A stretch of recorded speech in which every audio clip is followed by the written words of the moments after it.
আমি একেলগে happy nursing day বুলি ক'ম যে ভিডিঅ' 1 2 3 গো হেপী নাৰ্চিং ডে আমাৰ চিকিৎসা শাস্ত্ৰ দিগ তাকে স্মৰণ কৰিবৰ কাৰণে এই ব্যৱহাৰ কৰে আৰু সেই দিনটো পালন কৰা হয় ইণ্টাৰনেশ্যনেল নাৰ্চিং ডে ফ্লৰেন্স নাইটিংগেলৰ জন্মদিন 1820 তেওঁ জন্মগ্ৰহণ কৰিছিল ইটালীত আজি এই দিন আৰু মৃত্যু হৈছিল প্ৰায় 90 বছৰ বয়সত 90 বছৰ হোৱাৰ পিছত 1910 in 13th of August, 13 August মৃত্যু হৈছিল জন্ম হৈছিল ইটালীত আৰু মৃত্যু হৈছিল আল্টিমেটলি তেওঁৰ যিটো দেহ কি আছিলে পুনৰ লণ্ডনৰ ইউকে ইউনাইটেড কিংডম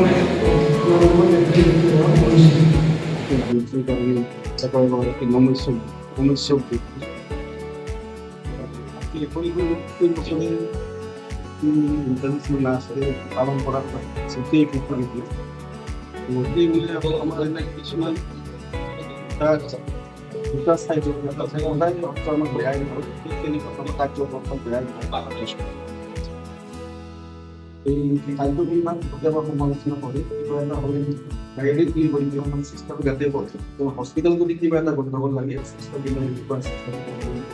কিন্তু সিস্টেম কিন্তু তেনেকুৱা নিশ্চয় ভালকে থাকে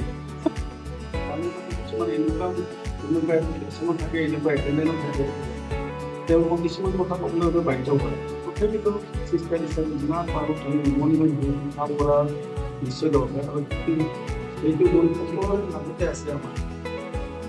কিন্তু এই কথাখিনি কেতিয়াবা আমাৰ বেয়া লাগে ইমান কৰাৰ পিছতো আমাৰ মেণ্টেল বিভাগ কৈছে বহুতে কৈছে আমাৰ ভাল কামখিনি হয়তো বহুতে নাচায় দুই এটা আমি আজি বছৰ আগে দেখিছিলোঁ কিছুমান এনেকুৱা ভূমিকম্প ধৰণৰ সৃষ্টি কৰি পেলাই বাচ্চা কেইটামান সাৱটি আন্তৰ্জাতিক নাৰ্ছ দিৱস